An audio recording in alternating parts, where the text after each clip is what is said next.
주님 안에서 승리하는 복된 하루가 되시기를 간절히 축원을 드립니다.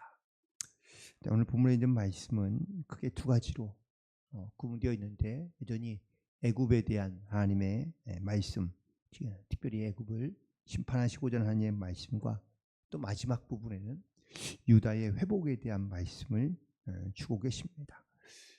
특별히 이제 애굽이 하나님의 말씀대로 북쪽에 있는 바벨론과 전쟁하여 결국은 이 전쟁에서 반드시 패하게 될 것이라고 말하고 있는데, 현실을 봐서 혹은 또 어떤 군대의 어떤 위용이나 모습을 봐서는 결코 애굽은 패하지 않을 것이라고 생각하고 있기 때문입니다. 오늘 특별히 본문에서 하나님께서 애굽에게 선포하여 말씀하십니다. 14절의 말씀 보니까 믹돌과 놉과 다바네스에 선포하여 말하기를 너희는 굳건히 서서 준비하라. 내 사방에 칼에 삼켰다라고 말씀하고 있는데요. 여기 말하는 이 놉 그리고 다바네스와 믹돌은 다 바로 유다 사람들이 피신하여 와서 거주하고 있는 그런 지역입니다. 그런데 이 지역에 있는 이스라엘 백성들, 유다 백성들을 향하여 하나님께서 내 사방이 칼에 삼키우며 결국은 이 전쟁에서 반드시 하나님의 심판이 있게 될 것이다 라고 이렇게 말씀하고 있습니다.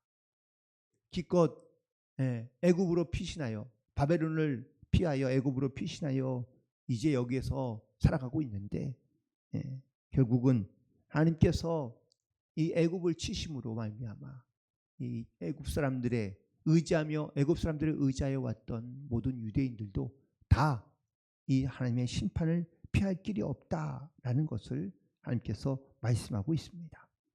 또한 18절에 있는 말씀에 보면 만군의 여호와라 일컫는 왕이 이르시되 나의 삶으로 맹세하노니 그가 과연 산들 중에 다보같이 해변에 갈멜같이 오리라 라고 이렇게 또한 말씀하고 있습니다. 사실 바벨론의 어떤 군대의 그 모습을 보면 마치 이렇게 산들 중에 다볼같이 해변에 갈매같이 온다라고 말씀하고 있는데, 실제로 다볼산과 갈멜산은 그렇게 높지는 않습니다. 기껏해야 해발 한 550m 정도 되는 산인데, 그게 높지 않은 산이지만, 근데 이 산들 중에 다볼과 해변의 갈멜산이 왜 좀 커 보이거나 아니면 좀 웅장해 보이느냐? 이유는 하나, 평지에 있거나 해변에 있기 때문입니다. 그러니까 평평한 평지에 그 산 하나가 있는 게 그것이 커 보이고 또한 그것이 매우 웅장해 보이는 것이죠. 그 평지에 놓여 있는 산이 바로 다볼산이고요. 갈멜산도 역시 해변가에 있는 우뚝 솟아 있는 산인데, 산도 역시 한 510m밖에 되지 않지만 이 산이 커 보이는 이유는 그런 해변가에 우뚝 솟아 있는 산이기 때문에, 그래서 봤을 때는 웅장해 보이고 커 보일 수밖에 없는 것이죠. 다시 말하면 하나님께서 말씀하시는 이 바벨론의 그 느부갓네살이 이끄는 군대는요, 마치 이렇듯 평지 가운데 있는 다볼같이 해변가에 있는 갈멜같이, 그게 사실 실제적으로 봤을 때는 애굽보다는 군사력으로는 적은 것 같지만 그들의 힘과 혹은 그들의 위상이 이렇게 매우 웅장해 보인다라는 것을 말하고 있습니다. 이런 웅장한 어떤 기사라든지 아니면 그런 어떤 바벨론의 모습에 애굽의 군대도 혹은 또 그와 함께하건 유다 사람들도 역시 전쟁에서 그 위험 가운데 눌려 결국은 전쟁에서 패하게 될 것이라는 것을 하나님께서 말씀하고 있습니다. 특별히 하나님께서 이들을 막을 사람이 없다라고 말씀하고 계시는 이유는 바로 하나님의 뜻이 확정되었다라고 선포하고 있는 말씀입니다. 또한 22절에 있는 말씀에 보니까 아주 재미있는 표현이 등장하는데, 애굽의 소리가 뱀의 소리 같으리니 이는 그들의 군대가 벌목하는 자같이 도끼를 가지고 올 것이다 라고 말씀하고 있습니다. 사실 이 애굽의 소리는 뱀의 소리 같다라고 이야기하는데 이 애굽을 상징하는 동물 중에 뱀이 있습니다. 특별히 그 애굽의 바로 왕이 쓰고 있는 왕관이 뱀으로 만들어진 왕관이었다고 그러는데 그 표현을 바로 우레우스라고 합니다. 근데 이 우레우스도 바로 이 뱀에 상징하고 있는 이런 뱀의 지혜를 말하고 혹은 또 어떤 뱀의 뭐랄까요 그 위험성을 특별히 사막에서의 이 뱀의 위험성은 뭐 강조하지 않아도 충분할 텐데 그런데 이런 뱀을 마음대로 뭐랄까요 좀 죽일 수 있는 이런 벌목꾼 또한 뱀을 잘 다룰 줄 아는 이 벌목하는 사람들이 도끼를 가지고 와서 이 뱀을 찍으면 결국은 아무리 뱀이 위험하다 할지라도 이 뱀도 역시 그 벌목꾼에 의하여 죽을 수밖에 없다라는 것을 말하고 있습니다. 결국 애굽이 이처럼 뱀 같을지라도 그 벌목꾼에 찍혀서 도끼에 찍혀서 결국은 추풍나백같이 쓰러질 것을 의미하고 있기 때문입니다. 오늘 특별히 이 애굽이 상징하고 여러 가지 많은 상징의 표현들이 등장하고 있는데 이 애굽이 갖고 있는 특징 중 하나는 강자에는 강하고 약자에는 약한 전형적인 그러한 악한 사람의 모습을 다루고 있습니다. 특별히 애굽은 이게 주변 나라들을 다 흡수하면서 통합하여 큰 나라를 이루게 되었는데 그들이 힘이 강할 때에는 주변의 나라 사람들을요 힘으로 무력으로 그들을 통제하고 억압하고 이끌어갑니다.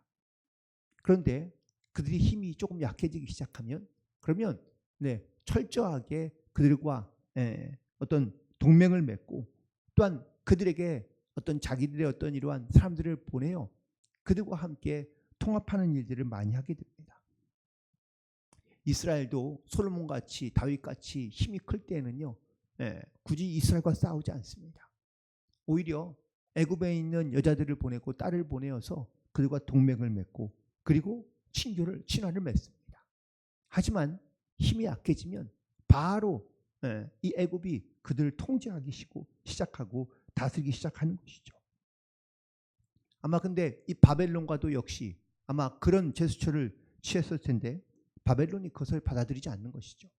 결국은 바벨론과 이 애굽이 결국은 전쟁을 벌이게 되고 또한 이 전쟁을 통하여 바벨론은 바로 이 애굽을 무너뜨리게 되고 결국은 나라를 다 통일하게 됩니다. 이것이 어쩌면 우리 가운데 있는 영적 세계의 모습이라고도 말할 수 있습니다. 우리가 영적으로 잘 무장되어 있으면 사탄이 우리 가운데 무너뜨리거나 쓰러뜨리고 미혹하려 해도 우리가 강하고 담대하게 그것을 맞서 승리하며 이겨낼 수 있습니다. 그런데 우리가 연약할 때 특별히 우리가 죄를 지으면 사탄은요 영락없이 우리 가운데 찾아오고 또한 우리를 공격합니다. 사탄은 우리의 약한 것이 무엇인지 너무나 잘 알고 있기 때문입니다. 그래서 어떤 사람이든 이런 사탄의 공략이 다가오기 시작하면 그러면 아무리 믿음이 좋았던 사람이라 할지라도 100이면 100 다 그 미혹에 유혹에 넘어지거나 또한 죄에 빠지기 십상입니다. 그래서 귀신이 우리의 모든 연약함을 알고 있기에 그 연약함을 바로 공격하고 또한 찾아오는 것이죠. 사단이 우리만 공격하는 것이 아니라 예수님도 시험했던 것을 우리는 기억해야 됩니다. 그렇다면 사단은 누구든지 어떤 사람이든지 넘어뜨릴 수 있으며 무너뜨릴 수 있다라는 것이죠. 그러므로 우리는 말씀으로 굳게 서 있어야 될 줄로 믿습니다. 때로는 우리가 영적인 홀로 서기와 같은 그러한 영적인 어떤 강하고 담대한 영적인 훈련이 필요하다는 것이죠. 사람을 의지하는 것도 혹은 또 교회를 의지하는 것도 영원한 것이 아닐 수 있기 때문입니다. 우리가 하나님 앞에 굳게 서 그리고 담대하게 서 있어야 이런 모든 사단과의 영적 전쟁에서 우리가 믿음으로 승리하며 나아갈 수 있는 줄로 믿습니다. 이스라엘 백성들이 영적으로 홀로 서며 또한 영적으로 굳게 서 있어야 할 그때에 이 유다 사람들은 하나님을 의지하는 것이 아니라 애굽을 의지했기 때문입니다. 그러니 사단은 너무 쉬운 것이죠. 유다를 무너뜨리는 것이 아니라 애굽만 무너뜨리면 모든 것이 다 무너질 수밖에 없기 때문입니다.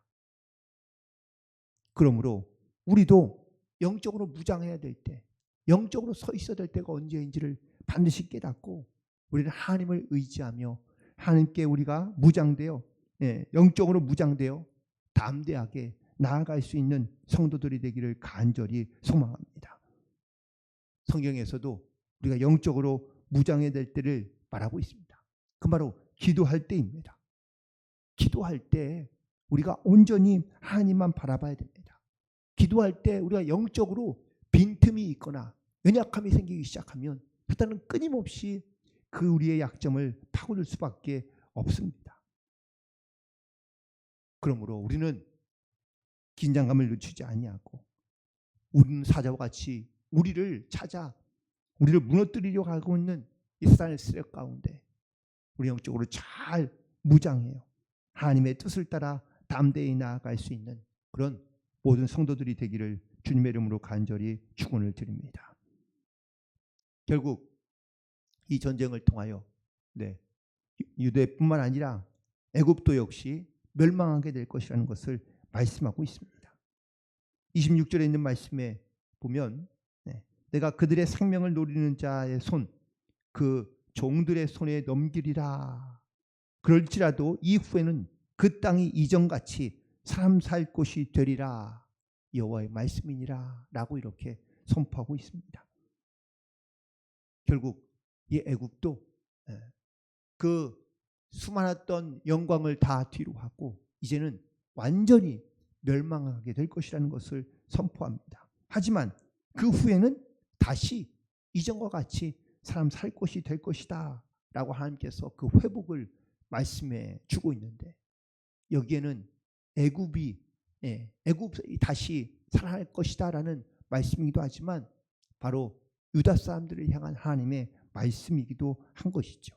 지금은 다 애굽을 의지하여 애굽에 와 있지만 결국 이 땅은 무너지고 그리고 또 하나님께서 느부갓네살 손에 다 넘겨주시지만 이것이 끝이 아니라 그 이후에는 다시 사람 살 곳이 되게 하신다라고 말씀하고 있습니다. 결국 이렇듯 하나님을 의지하며 하나님을 신뢰하는 자들에게 하나님은 진노와 심판만 있는 것이 아니라 반드시 회복이 있게 하시겠다라는 사실을 말씀해 주고 있습니다.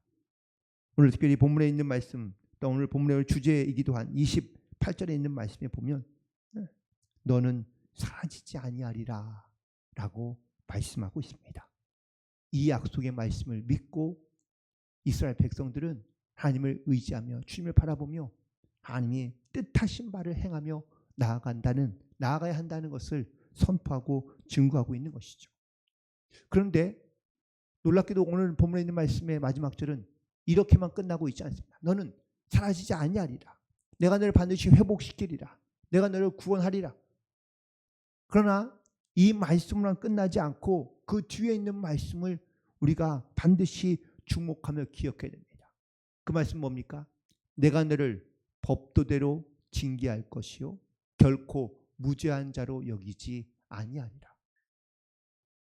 우리가 하나님 앞에 우리의 죄를 자복하고 회개하면 우리를 용서해 주시고 또한 우리를 회복시켜 주신다고 주께서 말씀하시지만 하지만 하나님께서 그걸 다 그냥 무조건 용서해 주시는 것이 아니라 법도대로 징계하며 무죄한 자로 여기지는 않는다라는 사실입니다. 우리의 하나님과 우리 사이에 있는 죄의 문제가 청산되고 우리가 하나님의 자녀가 되는 은혜를 입었습니다. 이건 하나님께서 우리에게 주신 은혜의 선물입니다. 하지만 요즘 우리가 살아가면서 우리가 죄를 짓거나 하나님을 또한 떠나 멀리하며 우리 하나님의 주님의 말씀대로 행하지 않는 일에 대하여 하나님께서 그냥 모든 걸 다 용서하겠다라는 것이 아니라 우리 이미 구원해 주신 하나님의 은혜는 있지만 우리가 행한 모든 일에 대하여 하나님께서 법도대로 징계하시며 그리고 그 죄에 대하여 무지한 자로 여기지 않겠다는 것이 오늘 바로 하나님의 말씀 것을 우리가 기억함으로 나아가야 될 줄로 믿습니다. 그래서 우리가 겸손해야 될 이유가 여기 있습니다. 우리가 영적으로 무장해야 될 이유가 여기 있습니다. 우리가 하나님 앞에 거룩한 자로 흠이 없이 부끄럽지 않게 살아가야 될 이유가 바로 여기에 있습니다. 하나님은 우리를 사랑하시며 우리를 구원하셨지만 우리가 또한 하나님의 말씀과 뜻대로 행하지 않는 일에 대하여 반드시 법도대로 징계하시며 무지한 자를 여기지 아니하신다는 이 말씀을 우리가 반드시 기억하며 우리가 맡겨진 사명과 주님의 부르심과 또한 하나님의 거룩한 백성으로 살아가야 될 우리의 영적인 사명과 소명들을 잊지 않고 우리가 담대히 믿음으로 잘 순종하여 하나님께 영광을 돌리며 또한 주의 뜻을 따라 이루며 살아갈 수 있는 이 귀한 믿음의 삶을 담대히 살아가며 승리하는 복된 성도들이 되기를 주님의 이름으로 간절히 축원을 드립니다. 기도하시겠습니다. 하나님